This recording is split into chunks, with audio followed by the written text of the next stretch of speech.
கார்த்தி ரேவதி சீரியலை பற்றி தான் நம்ம இந்த வீடியோக்குள்ளே நம்ம பார்க்க போகிறோம். நம்ம வீடியோக்குள்ளே போகிறது நம்ம சேனலுக்கு எல்லாம் சப்ஸ்கிரைப் பண்ணலாம், அவங்களாம் சப்ஸ்கிரைப் பண்ணிக்கிடுங்க. பக்கத்தில் உள்ள பெல் பட்டனை கிளிக் பண்ணிடுங்க. வாங்க வீடியோக்குள்ளே போகலாம். சாமுண்டீஸ்வரியும் சந்திரகலாவும் வீட்டுக்கு வந்துருந்தாங்க. அப்போ எல்லாருமே வரவும் உடனே வந்து சாமுண்டீஸ்வரி வந்து கேட்டுட்டு இருக்கிறாங்க, உங்களுக்கு எவ்வளோ தைரியம் இருந்தால் நான் இல்லாத நேரத்தில் நீங்கள் அவங்க வீட்டுக்கு போயிருப்பீங்க அப்படின்னு சொல்லிட்டு திட்டிகிட்டு இருக்கவும் அப்போ கார்த்தியும் வந்துருந்தாங்க. உடனே சந்திரகலா சொல்கிறாங்க, அது மட்டும் நடக்கலக்கா, அதுக்கு மேலே ஒரு விஷயம் நடந்திருக்கு அப்படின்னு சொல்லவும் உடனே வந்து சாமுண்டீஸ்வரி வந்து அதிர்ச்சி அடைகிறாங்க. என்ன சொல்கிற சந்திரா அப்படிங்கும்போது எல்லாம் துர்காவோட விஷயம் தான் அப்படிங்கவும், என்னது துர்காவோட விஷயமா, அவளுக்கு என்னாச்சு அப்படிங்கும்போது, துர்காவுக்கு நீ வந்து கல்யாணம் பண்ணுறதுக்காக மாப்பிள்ளை ஏற்பாடு பண்ணியிருக்கிறியே, ஆனால் அவளே ஒரு மாப்பிள்ளையை வந்து ரெடி பண்ணது மட்டும் இல்லாமல் கல்யாணமும் பண்ணிக்கிட்டா அப்படிங்கிறாங்க. இதுக்கிட்ட எதுவுமே சாமுண்டீஸ்வரி அதிர்ச்சி அடைகிறாங்க. என்ன நீ உளறிட்டு இருக்கிற, தேவையில்லாமல் இந்த மாதிரிலாம் நீ செஞ்சுட்டு இருக்காத. அது மட்டும் இல்லாமல் துர்கா வந்து என் பேச்சை தான் கேட்டு நடப்பா, அவள் எக்காரணத்து கொண்டும் அந்த மாதிரிலாம் தப்பு பண்ண மாட்டா அப்படிங்கும்போது, தப்பு பண்ண மாட்டாளா, இரு நான் ஆதாரத்தோட காட்டுறேன் அப்படின்னு சொல்லிட்டு அவங்க அந்த வீடியோ ஆதாரத்தை காட்டுறாங்க. அதில் பார்த்தோம்னா துர்கா கழுத்தில் தாலி கிடக்கிறத அதை வந்து அவங்க பார்த்துருந்தாங்க. இதை பார்த்ததுமே சாமுண்டீஸ்வரி வந்து அதிர்ச்சி அடைகிறாங்க. உடனே துர்காவை கூப்பிட்டு விசாரிக்கவும் எல்லாருமே குடும்பத்தில் உள்ள அவ்வளோருமே அதிர்ச்சி அடைகிறாங்க. என்னடி உன் கழுத்தில் தாலி கிடக்குது, எப்படி வந்துச்சுது, உண்மையை சொல் அப்படிங்கவும் உடனே சந்திரகலா சொல்கிறாங்க, அது மட்டும் இல்லக்கா, இன்னொரு விஷயம் தெரியுமா, அவள் கழுத்தில் தாலி கிடக்கிறதுக்கு காரணமே கார்த்தி தான் அப்படிங்கிறாங்க. என்ன வளரிட்டு இருக்கிற சந்திரா அப்படின்னு சொல்லிட்டு சாமுண்டீஸ்வரி கோவத்தோட கேட்கவும் இங்கே பார்த்தோம்னா எல்லாருமே பதட்டத்தோடு இருந்துட்டு இருக்கிறாங்க. ஐயோ இப்போ என்ன நடக்க போதோ தெரியலையே அப்படின்னு சொல்லிட்டு மயில்வாகன் வந்து ரோஹிணி டேக்கர் சொல்லிட்டு இருக்கிறாங்க. இப்போ என்ன ருத்ரதாண்டவம்லாம் நடக்க போதோ தெரியல, இந்த சின்ன மாமியார் வாயை வச்சுட்டு பேசாமல் இருக்க மாட்டாங்க போலுக்கு, அடுத்தடுத்த பிரச்சனையை எப்படி வந்து வரவழைச்சிட்டு இருக்காங்க பாரு. இவங்களுடைய தொல்லை இல்லாமல் ஒரு 3 நாள் நம்ம நிம்மதியாக இருந்துட்டு இருந்தோம் பாட்டி வீட்டில், இவங்க வந்தாங்க பிரச்சனையும் ஆரம்பிச்சிட்டாங்க. இவங்களால பிரச்சனை இல்லாமல் நிம்மதியாக இருக்கவே முடியாது போலுக்கு. இவங்க நிம்மதியாக இருக்கணும்னா அடுத்தவங்களுடைய பிரச்சனையை தான் அவங்க வந்து எடுத்து சொல்லுவாங்க போலுக்கு. கார்த்தி எப்படியாவது வந்து அத்தைக்கிட்ட நவீனுக்கும் துர்காவுக்கும் கல்யாணம் நடந்த விஷயத்தை பக்குவமாக சொல்லுவேன்னு சொல்லியிருக்கிறாரு. ஆனால் அதுக்குள்ளேயும் வைய இந்த மாதிரிலாம் அவசரப்பட்டு இந்த சின்ன மாமியார் இப்படிலாம் பண்ணிட்டு இருக்காங்களோ தெரியல. இவங்களால நல்லாவே இருக்க முடியாது போலுக்கு. இவங்களும் புருஷனோட சேர்ந்து வாழல, அதே மாதிரிக்கு அடுத்தவங்களும் வந்து சந்தோஷமாக இருந்தாலும் இவங்களுக்கு பிடிக்காது, மூக்கில் வேத்துரும் அப்படின்னு சொல்லிட்டு மயில்வாகனை வந்து ரோஹிணிட்டு திட்டிகிட்டு இருக்கோம். இப்போ ரோஹிணி சொல்கிறாங்க, ஆமாம் சித்தி இப்படிலாம் பண்ணுவாங்கன்னு சொல்லி கொஞ்சம் கூட எதிர்பார்க்கவே இல்லையே, இப்போ என்ன நடக்க போதோ தெரியல அப்படின்னு சொல்லிட்டு சரியாக மாட்டிக்கிட்டா துர்கா அப்படின்னு சொல்லிட்டு இருக்கிறாங்க. அடுத்ததை பார்த்தோம்னா சாமுண்டீஸ்வரி கோவத்தோட துர்காவை பக்கத்தில் கூப்பிடவும், பக்கத்தில் கூப்பிட்டதுமே துர்கா கழுத்தில் தாலி எங்கன்னு சொல்லிக்கிட்டு அவங்க பார்க்குறாங்க. அப்போ துர்கா வந்து தன்னுடைய தாலியை வந்து அவங்க சுடிதாருக்குள்ளே மறைச்சி வச்சுருக்கவும் அப்போ வந்து அந்த தாலியை வந்து அவங்க எடுத்துருந்தாங்க.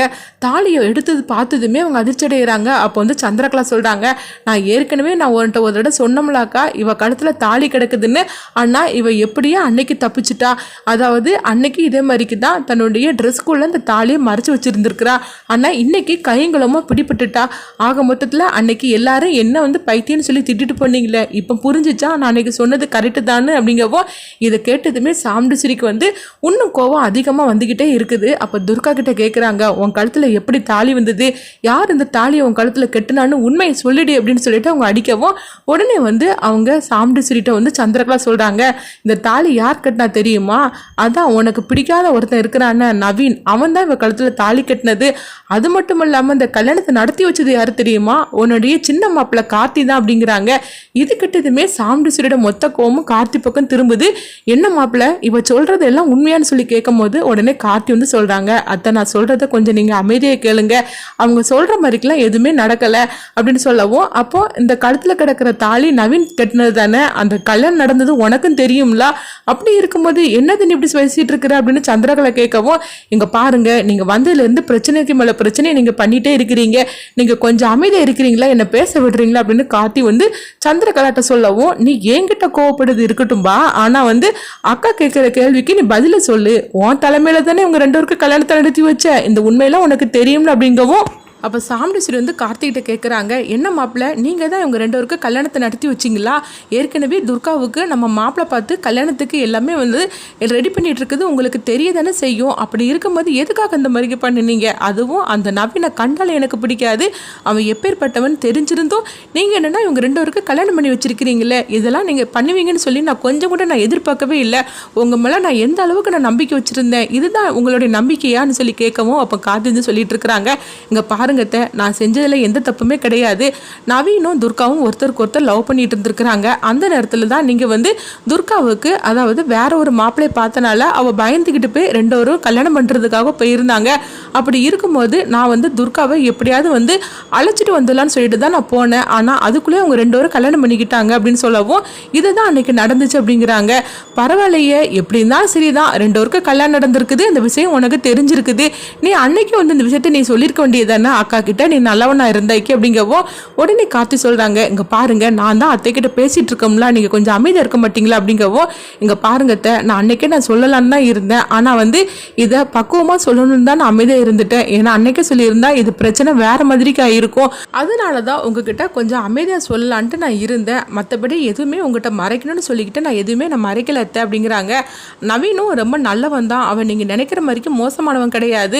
துர்காவை எப்படியாவது லவ் பண்ணி கல்யாணம் பண்ணிக்கணும்னு நினைச்சான், அதனால அவன் வந்த வழி தப்பா இருக்கலாம், ஆனா நவீன் வந்து மோசமானவன் கிடையாது அப்படின்னு சொல்லவும், இங்க பாருங்க மாப்பிள்ள, நீங்க என்னதான் எனக்கு சமாதானம் சொன்னாலும் சரிதான், இவ கல்யாணம் பண்ணிக்கிட்டது தப்பு, அதுக்கு மேல நீங்க வந்து இவங்க ரெண்டு பேருக்கு கல்யாணம் பண்ணி வச்சதும் தப்பு, அது மட்டும் இல்லாம இவங்க கல்யாணம் பண்ணி இத்தனை நாளா மறைச்சு வச்சிருந்துருக்காங்க, நீங்களும் அதுக்கு உடந்தே இருந்திருக்கிறீங்க, எல்லாருக்குமே இந்த விஷயம் தெரியுமா, இல்லைன்னா வந்து இந்த விஷயம் எனக்கு மட்டும் தான் தெரியாம இருந்துச்சு அப்படின்னு கேட்கவும் உடனே ராஜராஜன் வந்து சொல்றாங்க, இல்ல சாமுண்டேஸ்வரி, எங்களுக்கு கூட நேற்றுக்கு தான் இந்த உண்மை தெரியும் அப்படின்னு சொல்லவும், இதை கேட்டதுமே ஓஹோ, நீங்களே உங்களுக்குலாம் உடந்தையா தான் இருந்துட்டு இருக்கிறீங்களா, ஆக மொத்தத்தில் இந்த வீட்டில் என்ன தவிர எல்லாருக்குமே இவங்க ரெண்டு பேருக்கு கல்யாணம் நடந்த விஷயம் தெரிஞ்சிருக்கு அப்படி தானேன்னு சொல்லி கேட்கவும் உடனே சந்திரகலா சொல்றாங்க, ஆமாக்கா அதுதான் உண்மை, இப்போ கூட நான் சொல்லலைன்னா இன்னும் இவங்க வந்து சொல்ல போறது கிடையாது, ஆக மொத்தத்தில் இந்த வீட்டில் நீ தனியாயிட்ட, இவங்க எல்லாரும் ஒன்னாயிட்டாங்க, இவன் வரதுக்கு முன்னாடி நீ என்ன சொன்னியோ அதை தான் இந்த வீட்டில் வந்து கேட்டு நடப்பாங்க, ஆனால் இவன் எப்போ வந்தானோ அப்பவுமே ஒவ்வொருத்தருடைய மனசையும் மாற்றி இப்போ எல்லாருமே வந்து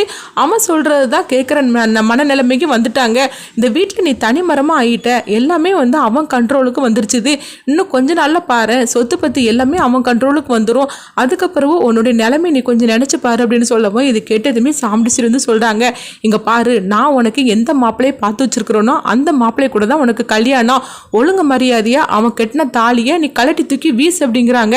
இது கெட்டதுமே எல்லாருமே அதிர்ச்சி அடைகிறாங்க. உடனே ராஜராஜன் சொல்றாங்க, என்ன சாமுண்டீஸ்வரி நீ நினைச்சுக்கிட்டு இருக்கிற, அவ கழுத்துல தாலி ஏறியாச்சுது, உன்னோமேல உனக்கு பிடிச்சாலும் சரிதான் பிடிக்காட்டாலும் சரிதான், நவீன் தான் நம்ம வீட்டுக்கு மாப்பிள்ளை, அப்படி இருக்கும்போது நீ எந்த பண்றது தப்பாக்கும் அப்படின்னு சொல்லும் போது, என்ன நினைச்சுக்கிட்டு இருக்கிறீங்க, இந்த வீட்டில் நான் என்ன சொல்றேனோ அதுதான் கேட்டு நடக்கணும், அப்படி என் பேச்சை கேட்கப்பட்டவங்க மட்டும்தான் இந்த வீட்டில் இருக்கணும், இங்க பாரு நீ எனக்கு மகளா இந்த வீட்டில் இருக்கணும்னு சொல்லி நீ ஆசைப்பட்டேன்னா அவன் உன் கழுத்துல கட்டின தாலியை நீ கழட்டி தூக்கி நீ வீசி ஆகணும், நான் உனக்கு பார்த்து வச்சிருக்கிற மாப்பிள்ளையை தான் நீ கல்யாணம் பண்ணியே தீரணும் அப்படிங்கிறாங்க. இது கட்டதுமே துர்கா வந்து கார்த்தியை பார்க்குறாங்க, எப்படியாவது என்னை காப்பாத்துங்க அம்மா கிட்ட இருந்து அப்படின்னு சொல்ற மாதிரி அவங்க வந்து பார்க்கவும் உடனே கார்த்தி வந்து சொல்றாங்க, அத்தை கண்டிப்பா வந்து நீங்க நினைக்கிறது நடக்காது, என்ன இருந்தாலும் சரிதான், அவங்க ரெண்டு பேருக்கு கல்யாணம் நடந்து முடிஞ்சு போச்சுது, அது மட்டும் இல்லாம நவீன் வந்து நீங்க நினைக்கிற மாதிரி ஆள் கிடையாது, அவன் ரொம்பவே நல்லவன், அவன் எவ்வளவு பெரிய வசதி உள்ள பையன், ஆனா நம்ம பொண்ணை கல்யாணம் பண்றதுக்காக தானே அவங்க வந்து டிரைவர் மாதிரி அவன் வேலை பார்த்தான், அதையே நீங்க புரிஞ்சிக்க மாட்டேங்கிறீங்க, நான் சொல்றதை கேளுங்க,